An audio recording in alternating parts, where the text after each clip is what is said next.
I've clicked record. Have you received a notification? No. Yes, Oh, I there have. it is. So that'll be nice. We'll get this little bit of conversation right at the start. Okay. Good morning, everybody. Thanks very much for joining us today. My name's Andrew Futter, and for those of you that don't know me, I'm a professor here, Professor of International Politics here at Leicester, and I'm also leading the third Nuclear Age Research Project. Before I introduce today's event and our excellent panelists, I have been instructed to just share a few house rules, which I think most of you are actually conforming to, so you've done really well. First of all, if everybody can turn off their microphones and videos when the panelists are speaking, that would be great. I'll explain the process for asking questions after the presentations are finished. And secondly, as you probably will have just been notified, the event today is being recorded so that we can share it with other people that aren't able to make it today and use it for other students. So please treat this as a public meeting. So I'm actually delighted that Bleddyn asked me to chair this event today, and this is an initiative from the research cluster here at Leicester, the Intelligence, Security and Strategic Studies Research Cluster at Leicester, and also the third Nuclear Age Research Project that I'm heading up. And the idea, or the sort of intention today, is to look at this AUKUS decision or AUKUS announcement of a few weeks ago.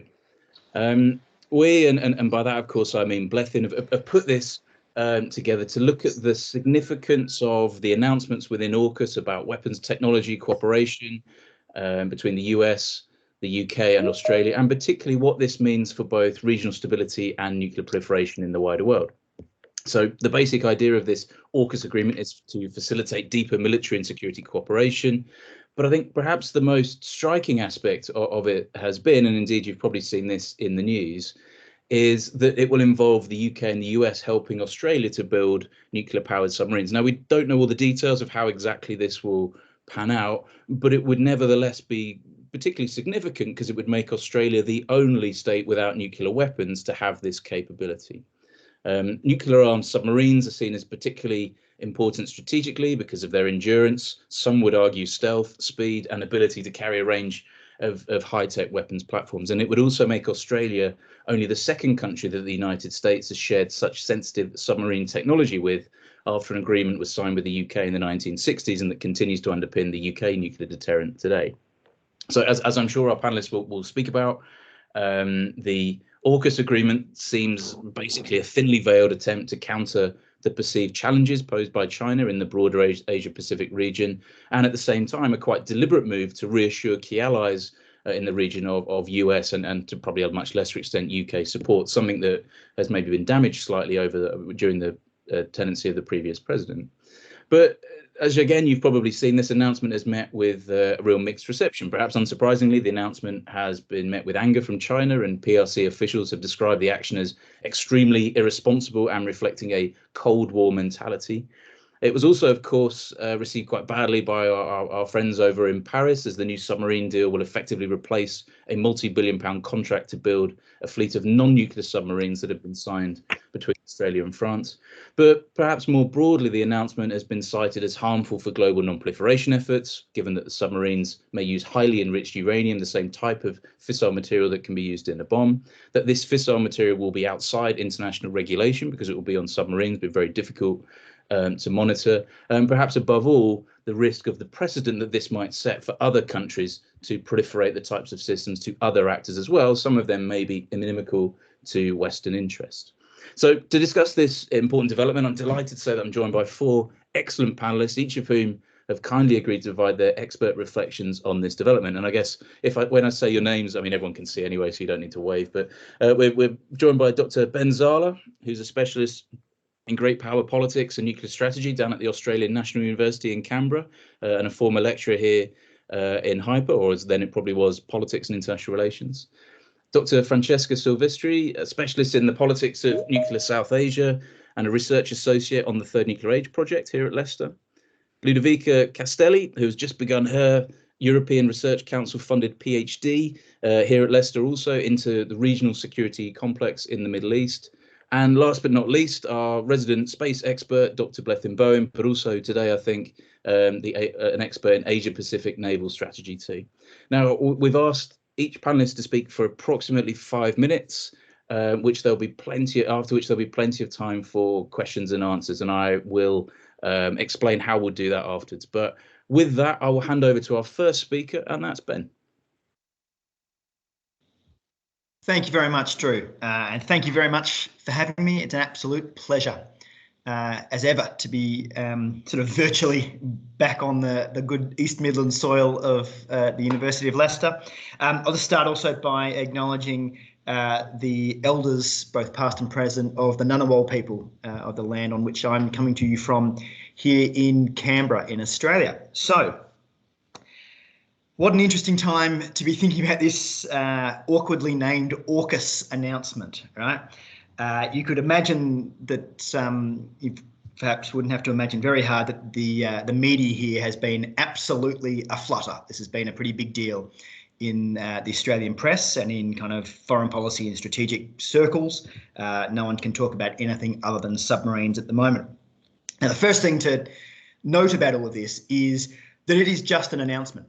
That is actually all we have so far. It's an announcement of some kind of new partnership. It doesn't even appear to be a formal treaty alliance or anything of the sort. And there is an intention to spend the next 18 months trying to figure out how this new deal in terms of the submarines might work. We'll have to see what happens with that defence procurement project, particularly of this kind, particularly very technical, complicated and politically sensitive ones have a way of running on and getting very, very bogged down in the detail.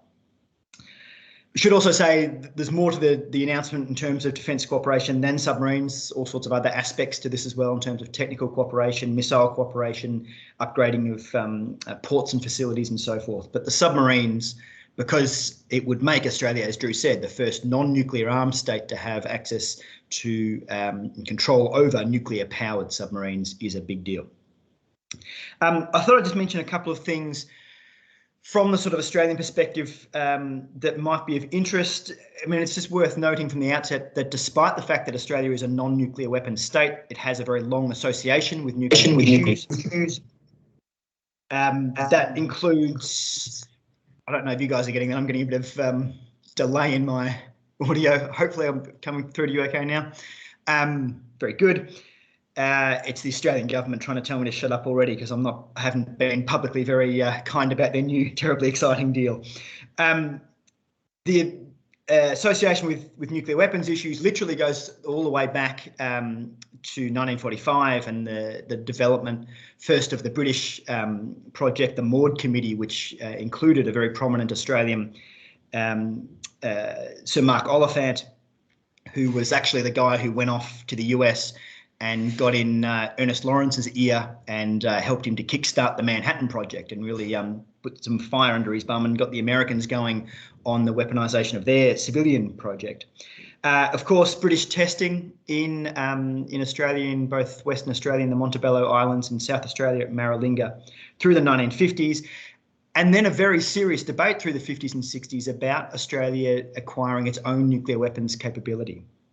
In fact, this even got to the point of identifying a site for Australia to build a nuclear reactor at Jervis Bay on the New South Wales coast, which is actually technically part of the Australian Capital Territory. So it's part of the authority that I live in here in Canberra for that reason, because it was going to be where the reactor was that would give us the fissile material for a weapons capability, and actually delayed Australia's ratifying of the NPT by a couple of years as well. That was all kind of put to bed around that time, though, when Australia did join the NPT, but of course plays a very important role in terms of exports of uranium, in terms of the production of fissile material. It's the third largest exporter, has about 30% of the world's reserves. And interestingly, in the last couple of years, completely separate to this new development, the whole question of an Australian nuclear weapons capability has come back on the agenda, and has come back on the agenda in public life amidst discussions around Australia's position and Australia positioning itself in relation to, as Drew mentioned, the changing distribution of power in Asia. And ultimately, this is what this is all about. Australia is in amidst what we might think of as a sort of a blind panic about a rise in Chinese power and influence in this neck of the woods. And the current Australian government, and it's only a number of successive Australian governments, have been exceptionally clear in that their overarching aim at the current time in geopolitical terms is to keep the Americans firmly in Asia. And they really are tying all their geopolitical hopes to keeping the Americans in Asia. Part of this deal is actually about doing that. It's going to be much harder for the US to retreat and get out of Asia if they're involved in this sort of technical capacity. Final thing just to say, a couple of quick points on the Australia-France relationship, which is now at a pretty low point because we just ripped up a $90 billion, Australian $90 billion submarine deal. We did so, it's just worth noting, with absolutely no warning whatsoever. This has come out quite clearly in the last week or so. And in fact, there were meetings held quite recently that gave the impression that the project, despite being slightly behind, was all sort of ticking along okay. Should also say that what we were meant to be paying the French tens of billions of dollars to do was to actually convert nuclear-powered submarines to conventionally powered ones, and that's what we would buy from them. And we've actually decided to rip up that deal in order to buy nuclear-powered submarines from the Americans. So you can understand that that went down like a lead balloon in Paris, and they've recalled their ambassador from Canberra and so forth. Very quickly, let's finally note on the question of proliferation. We can get into this in the Q&A. My position on the proliferation stuff is, I think Drew is right that it raises extremely important questions around precedent about further proliferation. Australia already has access to low enrichment capabilities at one reactor in Sydney. There is the possibility of it therefore having the access to highly enriched uranium based on current British and American designs of their submarines. I actually think it raises some really important questions that, if mismanaged, could have very serious non-proliferation consequences. I actually don't think any of them need to be mismanaged. I think the proliferation concerns can all be sorted out fairly easily, but that does require us to sort them out, as it were. And I must say, given recent track record of the current government here, I have very little confidence in their ability to do so. So I think it raises important questions that, if we get wrong, will really matter, but we don't have to get them wrong. So I'll leave my comments there. Wonderful, thanks, Ben. And I wasn't actually following it that closely, but I think that was roughly 5 minutes as well. So a great start to it. Lots of really interesting things to dig into there. And I think particularly the fact that this is the Australian relationship with nuclear in general, but also with nuclear weapons and nuclear power is not a new thing. So this is a debate that's been going on for a long time. And I think that's quite important to remember. Next, I've got Francesca, over to you. Thank you very much for giving me the opportunity to present about the AUKUS. In my presentation, I will focus on two main points. The first one is drawing a comparison between the AUKUS and the US-India civil nuclear deal. So what are the elements of continuity and change that are relevant? And the second one is about the implications for South Asia. Pardon me for my voice. I hope that it's not going to leave me. Talking about the elements of continuity and change, when I was reading about news and commentaries published by experts, there have been some experts that have been drawing some comparison between the two agreements. And I think that in order to understand the AUKUS, we also need to understand the US civil nuclear deal and what are the elements of continuity between the two. So I came up with a top 5 of my favorite elements of continuity. The first one is, as was mentioned previously, the agreement is very divisive. Both agreements were very divisive and controversial, and they sparked a lively debate in the non-proliferation community, and we can talk about it later. The second point that was mentioned by Ben is the importance of Asia. So in the West, since the early 2000s, there has been the growth, especially in the US, growing perception that the balance of power was shifting towards Asia, where the US and other Western countries have vital national and economic interest in the region. And of course, these concerns have been further growing about negative perception about the rise of China and its implication for Western countries. So in public statements released by policymakers in the US and Australia and other countries involving these agreements, China is never mentioned publicly. So when it's the dragon in the room, we know that it's there, but nobody wants to directly say that it's about China. The number 3 factor that I think it's relevant and it's common to both agreements is that political and strategic considerations are becoming increasingly important than non-proliferation concerns, especially in the West. There is the perceptions that exceptions can be made for countries that are perceived as friends, allies, have similarities, and have a good record in terms of non-proliferation. Number 4 and 5 are probably the less interesting ones. Number 4 is similarities existing between the countries that are members in these agreements. So there is, and policymakers often stress the democratic factor, similarities of values, rule of laws, and all these things that are used to justify the exception that has been made, so the double standard. And number 5 is the industrial and commercial benefits deriving from it, but I think this is probably the least, at the moment, interesting factor. When moving to the change, as Andrew has correctly pointed out, I think that even an exception has already been made with the US-India civil nuclear deal.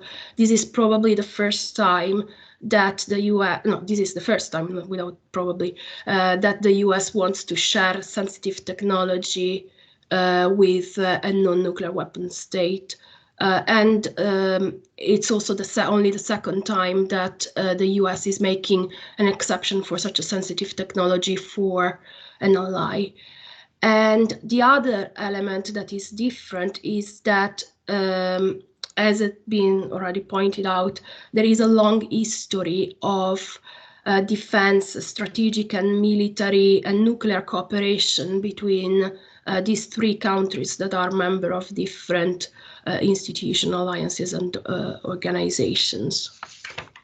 To conclude, I will briefly mention the 2 main points about what are going to be the implications for South Asia. So at the moment, we don't know yet. It's kind of still early to say, but I think that we may expect that this is the dynamics between the United States and China and the implications of the competition existing at the strategic and nuclear level are going to have an impact also on the dynamics, nuclear dynamics and regional dynamics between India and Pakistan. And often we expect to see some kind of zero-sum game or Cold War dynamics also going out at the regional level there, so mirroring what is going on at the global level.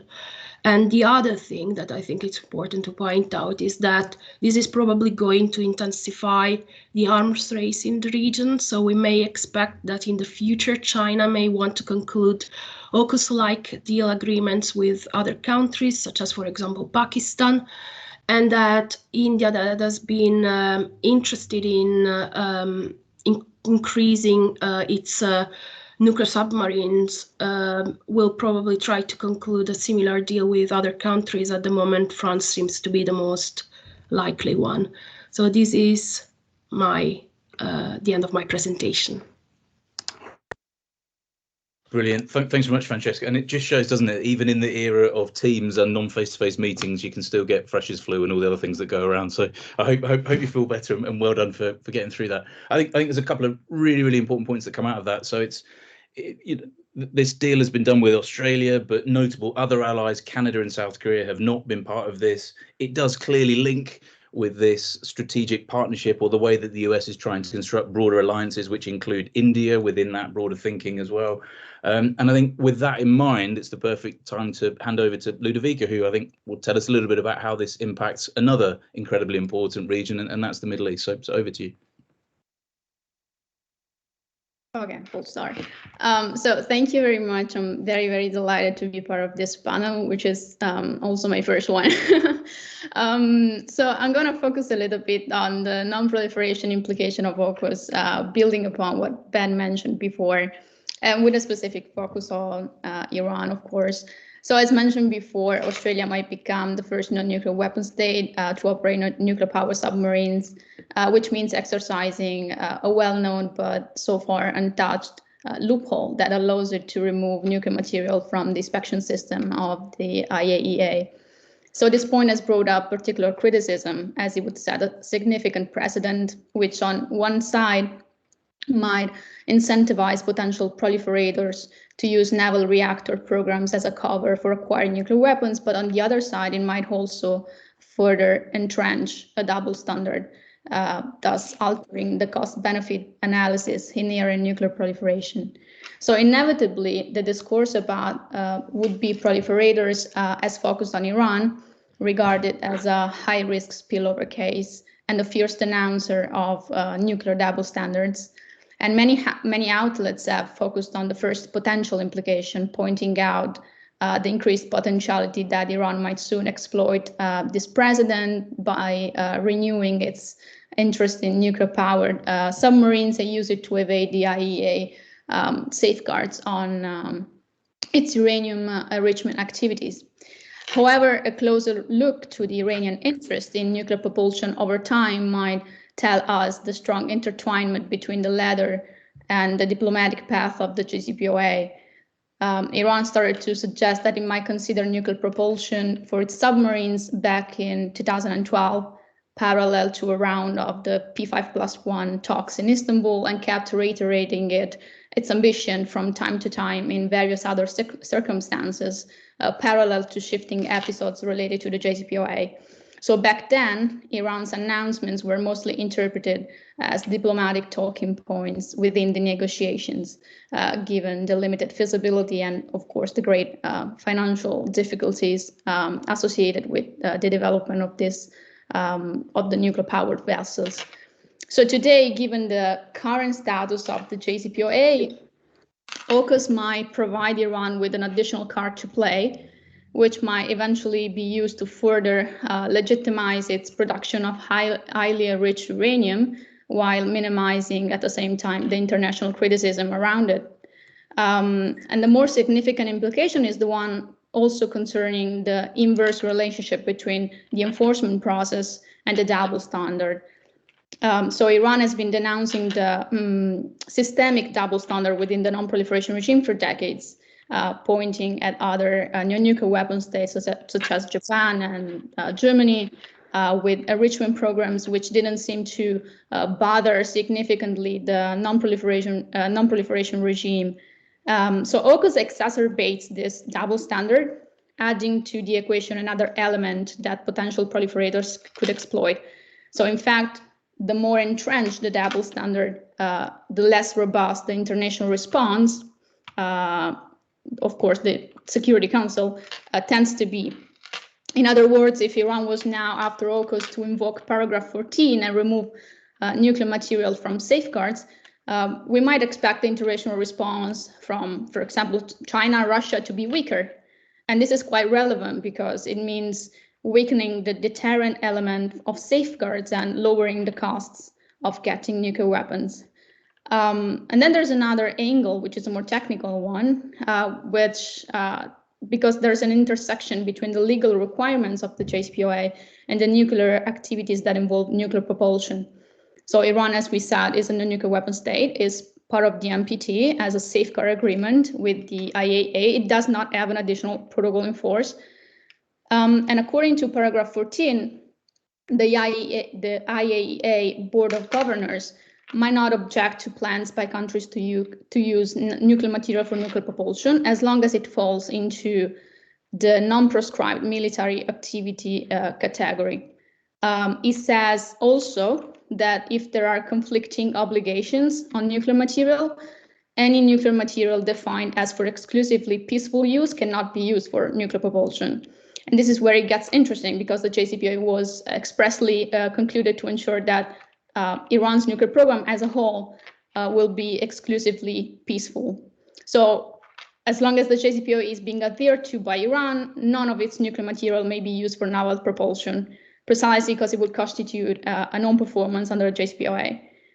Instead, what will be allowed under the JCPOA is the development of nuclear material for the use of the use in civilian marine craft, which is a controversial point and not the topic of today.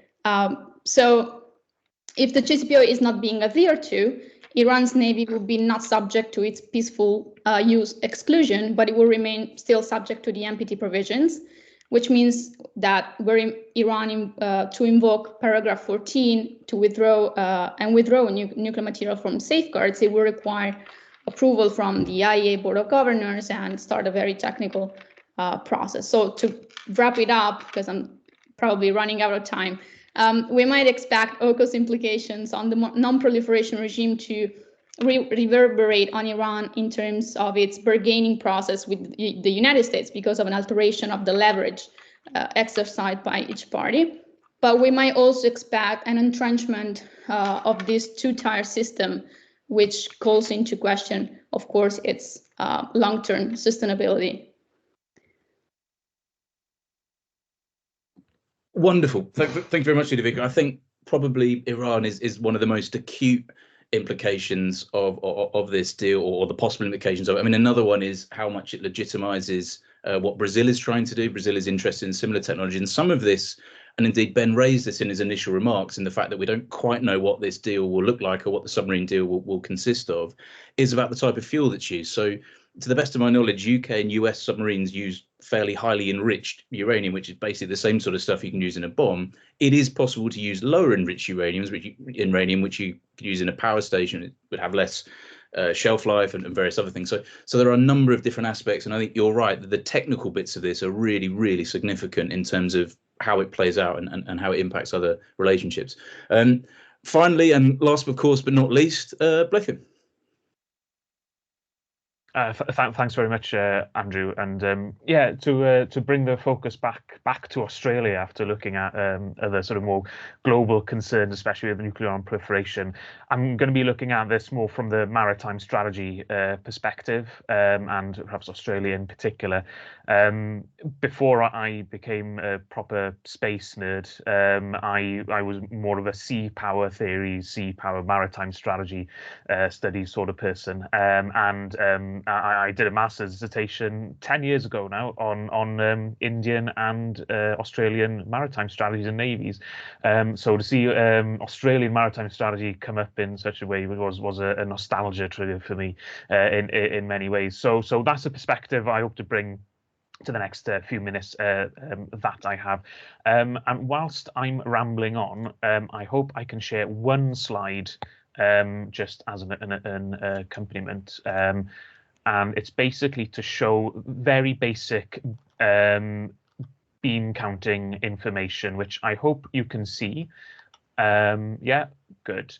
So that really is trying to provide a more sort of military maritime perspective on where, where the Royal Australian Navy is relative to the other naval powers in the Asia Pacific, well, or the biggest ones, I should say. We shouldn't forget, smaller naval powers such as Singapore, Pakistan, New Zealand, Indonesia, for example.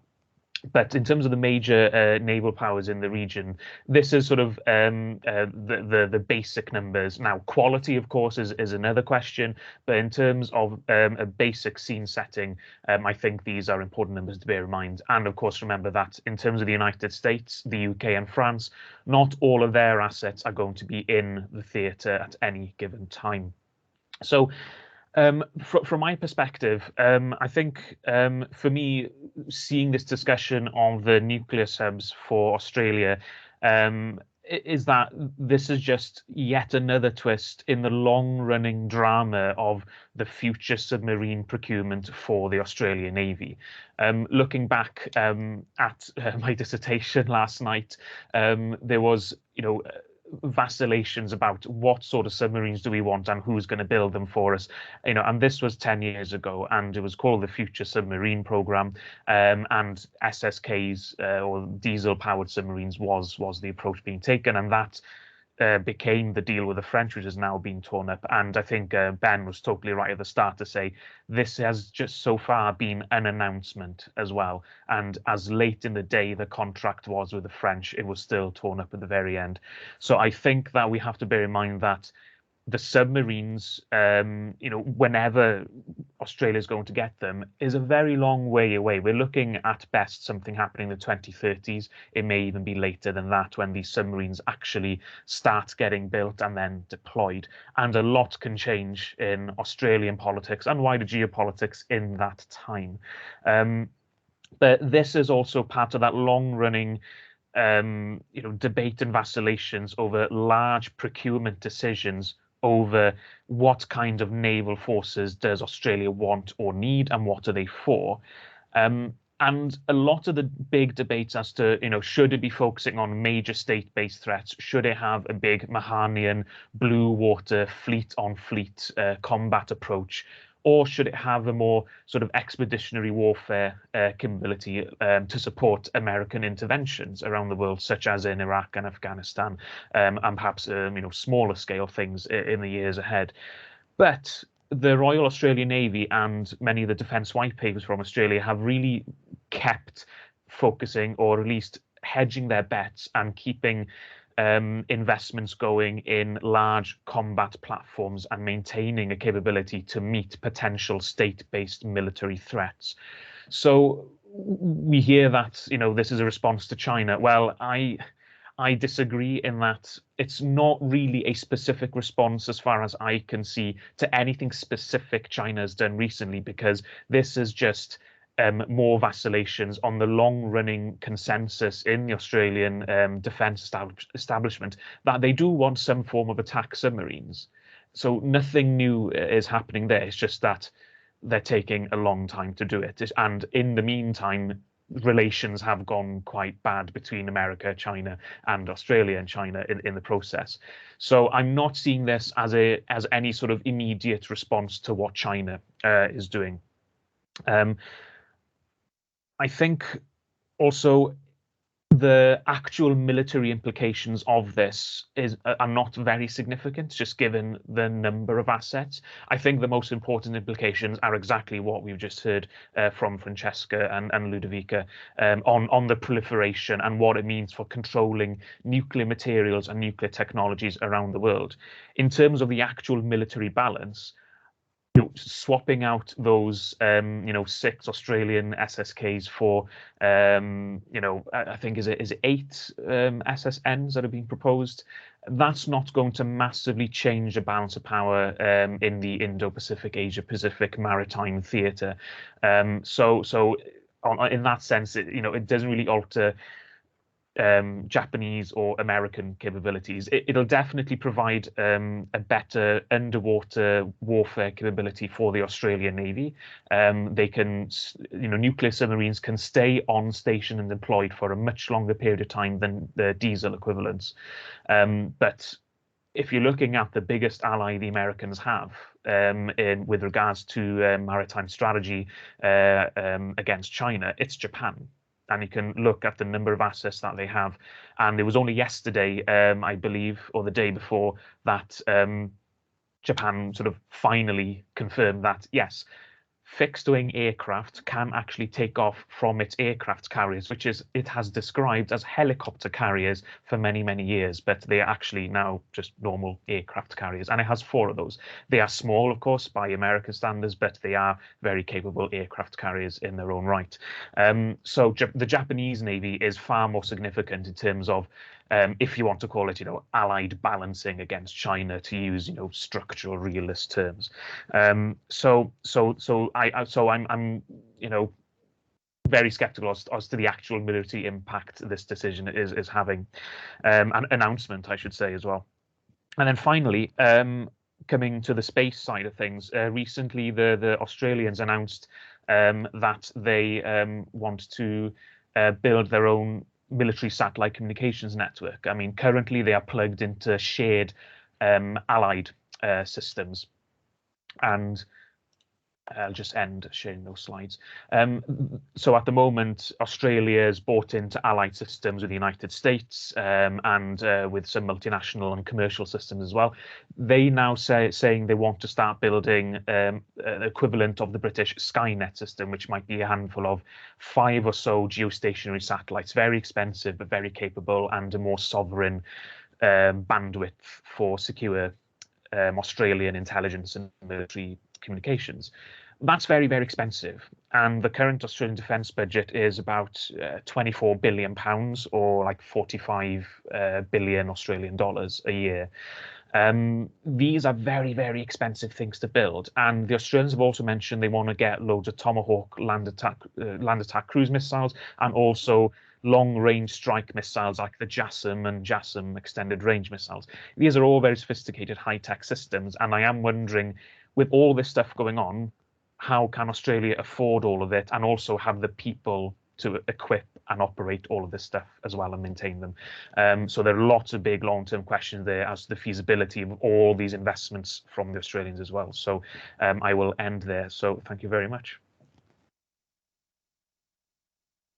You caught me out there. I was just writing something down just as you ended. Thank you very much. That's brilliant, Bleddyn. I think one of the things to take from that, and I think it's great that it came at the end, is that this deal is as political. Its importance is political as much as it is military, really, especially in the immediate term, and the long term really does remain quite uncertain in a lot of different ways.